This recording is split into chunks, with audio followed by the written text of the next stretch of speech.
Hello friends and मेडिस्टन instrumental method of analysis BP 701T के इस वीडियो में हम लोग फ्लोरोसेंस एंड फास्फोरेंस में फैक्टर्स अफेक्टिंग फ्लोरोसेंस एंड फास्फोरेंस के बारे में बात करेंगे। इसमें हम लोग अप्रॉक्सीमेटली 8 ऐसे फैक्टर्स के बारे में बात करेंगे जो कि हमारे फ्लोरोसेंस एंड फास्फोरेंस को फिनोमिना को अफेक्ट करते हैं। मेरा नाम है डॉक्टर मेहमताब सिंह। तो चलिए शुरू करते हैं। तो इसमें जो हमारा सबसे पहला फैक्टर है that is the nature of the molecule. जो हमारा मॉलिक्यूल है उसका क्या नेचर है वो हमारे फ्लोरोसेंस एंड फास्फोरेंस के फिनोमिना को काफ़ी हद तक अफेक्ट करता है। तो इसके पहले भी हम लोगों ने बात किया था कि जो हमारे मॉलिक्यूल्स होते हैं उनके ऊपर जब हम लोग यूवी विजिबल रेडिएशन को डालते हैं उसको वो एब्जॉर्ब करते हैं तो वो ग्राउंड स्टेट से एक्साइटेड स्टेट में आते हैं। उसके बाद में जो एक्साइटेड स्टेट है वो हमारी काफ़ी अनस्टेबल स्टेट होती है। तो उस कंडीशन में वो जो हमारी एक्साइटेड स्टेट है उससे जब ग्राउंड स्टेट में रिटर्न होते हैं तो वो विजिबल रेडिएशन को अपने अंदर से अगर इमिट करते हैं तो उसी को हम लोग फ्लोरोसेंस एंड फास्फोरेंस कहते हैं। तो इस कंडीशन में हम इस चीज़ को कह सकते हैं कि जो हमारा फ्लोरोसेंस एंड फास्फोरेंस का होता है फिनोमिना वो हमारे हर मॉलिक्यूल के ऊपर अप्लीकेबल नहीं होता है, हर मॉलिक्यूल उसको शो नहीं करता है। केवल ऐसे ही हमारे मॉलिक्यूल जो कि हमारी यूवी विजिबल रेडिएशन को एब्जॉर्ब करते हैं इस फिनोमिना को शो करते हैं। तो अगर हम बात करते हैं कि जो हमारा एक तरह से हम कह सकते हैं कि जो हमारा मॉलिक्यूल है उसकी क्या जो कैरेक्टरिस्टिक है वो हमारे फ्लोरोसेंस एंड फास्फोरेंस के जो फिनोमिना है उसको डिफाइन करती है। तो जो हमारा एक तरह से मॉलिक्यूल है उसका जितना ज़्यादा हमें एब्जॉर्बेंस देखने को प्राप्त होगा उतना ही उसके अंदर से हमें इंटेंस फ्लोरोसेंस भी देखने को प्राप्त होगा। तो अधिकतर ऐसे मॉलिक्यूल जिनके अंदर हमें जो है कॉन्जुगेटेड डबल बॉन्ड या हम कह सकते हैं पाई बॉन्ड्स देखने को प्राप्त होता है उनके अंदर हमें अच्छा खासा फ्लोरोसेंस एंड फास्फोरेंस देखने को भी प्राप्त होता है। और ऐसे हमारे जो मॉलिक्यूल हैं वो हमारी स्टडी के लिए काफ़ी अच्छे होते हैं, सुइटेबल होते हैं। तो आसान तरीके से हम इस चीज़ को कह सकते हैं कि हर मॉलिक्यूल हमारा फ्लोरोसेंस एंड फास्फोरेंस के फिनोमिना को शो नहीं करता है। केवल ऐसे ही मॉलिक्यूल जो कि हमारे यूवी विजिबल रेडिएशन को एब्जॉर्ब करते हैं वो हमारे फ्लोरोसेंस एंड फास्फोरेंस का जो फिनोमिना है उसको वहाँ पे शो करते हैं। जो हमारे मॉलिक्यूल हैं उनका जितना ज़्यादा एब्जॉर्बेंस होगा उतना ही इंटेंस हमें वहाँ पे फ्लोरोसेंस देखने को प्राप्त होगा।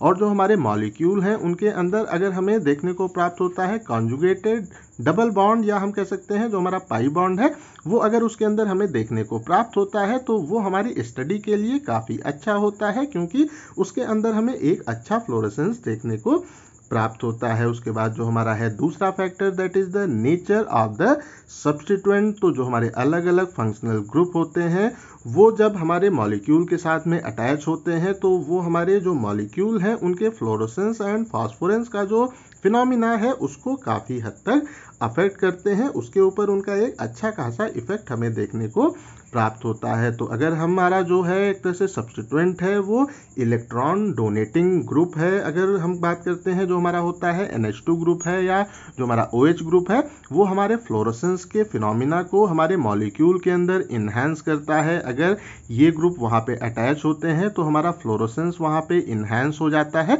अगर हम HSO3 के बारे में बात करते हैं जो हमारा NH4 है उसके बारे में बात करते हैं या जो हमारे एल्काइल ग्रुप है वो हमारे फ्लोरोसेंस या फास्फोरेंस को काफ़ी ज़्यादा अफेक्ट नहीं करते हैं। उसके बाद जो हमारा है अगला वो सब्स्टिट्यूएंट वो that is the electron withdrawing group के बारे में अगर हम बात करें तो अगर हमारा जो ग्रुप है COH ग्रुप है, NO2 ग्रुप है या N डबल बॉन्ड N है या हैलाइड है वो अक्सर जो हमारा फ्लोरोसेंस है उसको वहाँ पे डिक्रीज या डिस्ट्रॉय करने का काम करते हैं, उसको वो वहाँ पे कम करते हैं या ख़त्म करने का काम करते हैं। COH ग्रुप, NO2 ग्रुप और N double bond N group हमारे फ्लोरोसेंस को डिस्ट्रॉय या डिक्रीज करने का काम करते हैं। अगर हम बात करते हैं जो हमारा होता है मॉलिक्यूल के अंदर जो हमारा होता है पाई इलेक्ट्रॉन सिस्टम होता है उसमें अगर हाई एटॉमिक नंबर एटम्स आके अटैच हो जाते हैं तो उस प्लेस पे जो हमारा फास्फोरेंस का होता है फिनोमिना वो तो वहाँ पे इन्हांस हो जाता है बट फ्लोरोसेंस को ये डिक्रीज करते हैं अगर हाई एटॉमिक नंबर एटम्स हमारे पाई इलेक्ट्रॉन सिस्टम में अटैच होते हैं। अब हम लोग अपने अगले फैक्टर के बारे में बात कर लेते हैं। ये है हमारा इफेक्ट ऑफ कंसंट्रेशन। तो जो हमारा एब्जॉर्बेंस होता है, जैसे जैसे हम कंसंट्रेशन को इंक्रीज करते हैं, हमारा जो मॉलिक्यूल का एब्जॉर्बेंस है वो वहाँ पे हमें इंक्रीज होता हुआ देखने को प्राप्त होता है। और जैसे जैसे हमारा एब्जॉर्बेंस वहाँ पे इन्हेंस होता है, हमारा फ्लोरेसेंस भी वहाँ पे इन्हेंस होता हुआ हमें देखने को प्राप्त होता है। तो आसान तरीके से हम इस चीज़ को कह सकते हैं कि जो हमारा फ्लोरेसेंस है ये डायरेक्टली प्रोपोर्शनल होता है हमारी कंसंट्रेशन के। F is directly proportional to the concentration. But अगर हम बात करते हैं जो हमारा होता है फ्लोरीमेट्री एनालिसिस होता है, उसमें जो हम लोग सैंपल वगैरह यूज करते हैं, तो उस कंडीशन में क्या है, हम कंसंट्रेशन जैसे जैसे इंक्रीज करते हैं वहाँ पे जो एक तरह से कोलिजनल के चांसेस हैं वो इंक्रीज हो जाते हैं, और जो हमारा होता है कोलिजनल डीएक्टिवेशन वो भी वहाँ पे हमें इंक्रीज होता हुआ देखने को प्राप्त होता है। तो इस कंडीशन में हम इस चीज़ को कह सकते हैं कि जो हमारा सैंपल हम लोग यूज करते हैं अपने एनालिसिस में, उसकी कंसंट्रेशन हमें काफ़ी लो रखने की आवश्यकता होती है। स्मॉल वॉल्यूम फ्लोरेसेंस ही हम लोग यूज करते हैं जब हम लोग अपनी फ्लोरीमेट्री एनालिसिस करते हैं। तो इसमें जो हमारी कंसंट्रेशन है वो अप्रॉक्सीमेटली 0.02% से ज़्यादा नहीं होनी चाहिए। तो यहाँ पे जो हमारी इक्वेशन है वो हल्का सा चेंज होती है, that is the F equal to I0Q। और अगर हम इस इक्वेशन से बात करते हैं तो यहाँ पे हम इस चीज़ को कह सकते हैं कि जो हमारा फ्लोरेसेंस है वो हमारे कंसंट्रेशन से इंडिपेंडेंट होता है, उसका हमारी कंसंट्रेशन पे कोई इफेक्ट नहीं होता है।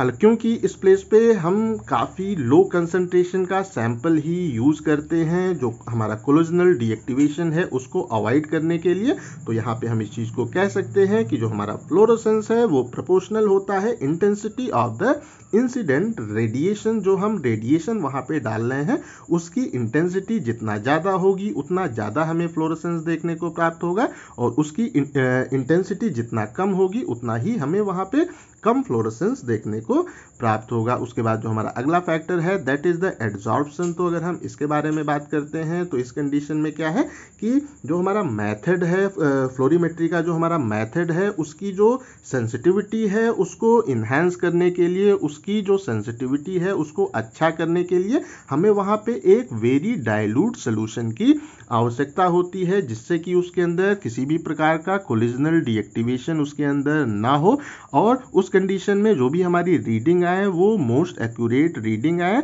तो इस कंडीशन में अगर हम इसको कंपेयर करते हैं स्पेक्ट्रोफोटोमेट्री से, इसमें जो हमारा सैंपल है वो अप्रॉक्सीमेटली हम कह सकते हैं 10 to 100 टाइम्स वीक होता है as compare to the sample of the spectrophotometry. तो जो हमारा होता है एक तरह से एड्जॉर्प्शन होता है, अगर हम कंसंट्रेशन को इंक्रीज करते हैं तो उस कंडीशन में जो हमारे फ्लोरोसेंट सब्सटेंस होते हैं वो हमारा जो सैंपल के कंटेनर होते हैं उस प्लेस पे आके वो एक कॉर्नर पे इकट्ठा हो जाते हैं, या उसकी जो वॉल है वहाँ पे आके इकट्ठा हो जाते हैं अगर हम कंसंट्रेटेड सोल्यूशन को यूज़ करते हैं, और वो हमारी जो एनालिसिस है उसमें एक सीरियस प्रॉब्लम क्रिएट करते हैं। इसके लिए हमें एक काफ़ी डाइल्यूट सोल्यूशन की आवश्यकता होती है, जिससे कि उसके अंदर किसी भी प्रकार का कोई एड्जॉर्प्शन ना हो, जो हमारा कोलिजनल डीएक्टिवेशन है वो उसके अंदर बिल्कुल ना हो। इस चीज़ को अवॉइड करने के लिए हम वहाँ पे एक वेरी डाइल्यूट सोल्यूशन ही यूज़ करते हैं। उसके बाद जो हमारा है अगला factor that is the light. तो अगर हम लाइट के बारे में बात करते हैं तो जो हमारे रेडिएशन के सोर्स होते हैं उनसे जो हमें लाइट प्राप्त होती है, रेडिएशन प्राप्त होती है, वो हमारी होती है पॉलीक्रोमेटिक लाइट होती है। बट अगर हम जो हमारा फ्लोरोसेंस है उसके बारे में बात करते हैं, जो हमारा क्वांटिटेटिव जो हमारा एनालिसिस है अगर हम उसके बारे में बात करते हैं, तो इस कंडीशन में जो हमारा एक्साइटेशन होता है हमारे फ्लोरोसेंस के अंदर, उसके लिए हमें वहाँ पे एक मोनोक्रोमेटिक लाइट की आवश्यकता होती है। वो क्योंकि जो हमारी होती हैं एक तरह से पॉलीक्रोमेटिक लाइट होती हैं, उनमें क्या होता है कि हमें एक हम कह सकते हैं वो ज़्यादा रेंज की वेवलेंथ की रेडिएशन प्राप्त होती है। इस कंडीशन में हम इस चीज़ को कह सकते हैं कि जो हमारा वेवलेंथ है वो जब चेंज होता है तो जो हमारी रेडिएशन है उसकी इंटेंसिटी भी चेंज हो जाती है। तो अगर हम क्वांटिटेटिव एनालिसिस के बारे में बात करते हैं तो यहाँ पे हमें एक शॉर्ट रेंज की रेडिएशन की आवश्यकता होती है, जिसके लिए हम लोग यहाँ पे मोनोक्रोमेटिक लाइट को ही यूज़ करते हैं। मोनोक्रोमेटिक लाइट को ही हम इस एनालिसिस में प्रेफर करते हैं।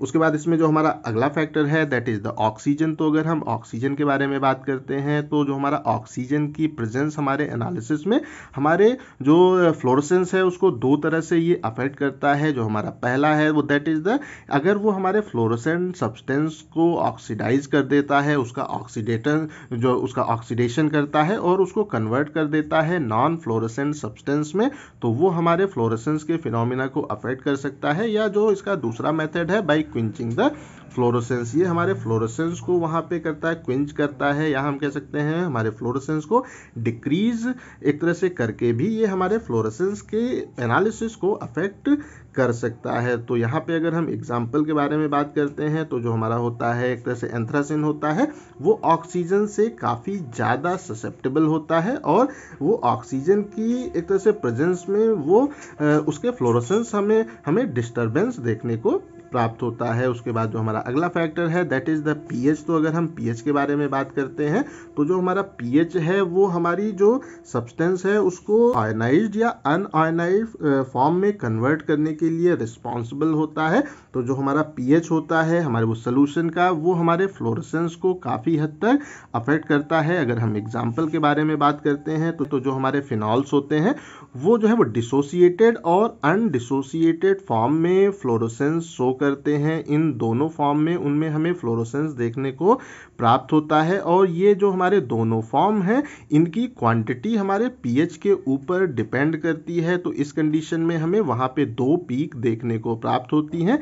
एक पीक हमारे जो हमारा आयनिक फॉर्म है उसके कारण हमें देखने को प्राप्त होती है और एक पीक हमारे अनआयनिक फॉर्म के कारण हमें देखने को प्राप्त होती है। तो इस कंडीशन में हमें यहाँ पे केवल एक पीक की ही आवश्यकता होती है। इस वजह से हम लोग अपने जो हमारा सोल्यूशन है उसके पीएच को कुछ इस तरह से एडजस्ट करते हैं कि जो भी हमारा सब्सटेंस है वो वहाँ पे मैक्सिमम अमाउंट में अनआयनाइज्ड फॉर्म में हो, जिसके कारण कि हमें वहाँ पे एक ही पीएच देखने को प्राप्त हो। अगर वो उसमें आयनिक फॉर्म में भी है तो वहाँ पे हमारा पीएच कांस्टेंट होना चाहिए, जिससे कि उसका जो एक तरह से आयनिक फॉर्म है और अनआयनिक फॉर्म है उसकी कंसंट्रेशन में हमें डिफरेंस देखने को प्राप्त न हो। उसके बाद जो हमारा इसमें अंतिम फैक्टर है that is the temperature and viscosity. तो अगर हम टेम्परेचर और विस्कोसिटी के बारे में बात करते हैं तो जो हमारा टेम्परेचर है या जो हमारा विस्कोसिटी है वो हमारे जो मॉलिक्यूल हैं उनके अंदर जो कोलिजन होता है उसकी जो फ्रीक्वेंसी है उसमें वेरिएशन के लिए रिस्पॉन्सिबल होते हैं। तो अगर जो हमारा एक तरह से सैंपल है उसकी जो विस्कोसिटी है वो जितनी ज़्यादा होगी उतना ही कम हमें वहाँ पे कोलिजन देखने को प्राप्त होगा, या हम कह सकते हैं उसका टेम्परेचर जितना ज़्यादा होगा उतना ही ज़्यादा हमें कोलिजन अपने मॉलिक्यूल्स के अंदर देखने को प्राप्त होगा। तो आसान तरीके से हम इस चीज़ को कह सकते हैं कि हम जैसे जैसे टेम्परेचर को इंक्रीज करते हैं या विस्कोसिटी को अगर हम डिक्रीज करते हैं तो वो हमारे जो होता है कोलिजन उसको वहाँ पे इंक्रीज करने का काम करते हैं और ये हमारे जो एक्साइटेड मॉलिक्यूल्स होते हैं उनको डीएक्टिवेट करने का काम करते हैं, या हम सिंपली कह सकते हैं कि यहाँ पे हमें कोलिजनल डीएक्टिवेशन देखने को प्राप्त होता है, जिसके कारण कि जो हमारा फ्लोरोसेंस है वो वहाँ पे हमें डिक्रीज होता हुआ दिखता है। तो आई थिंक सो ये जितने भी फैक्टर्स हैं आप लोगों को क्लियर हो गए होंगे। अगर अभी भी कहीं कोई कंफ्यूजन है तो कमेंट करके पूछ सकते हैं।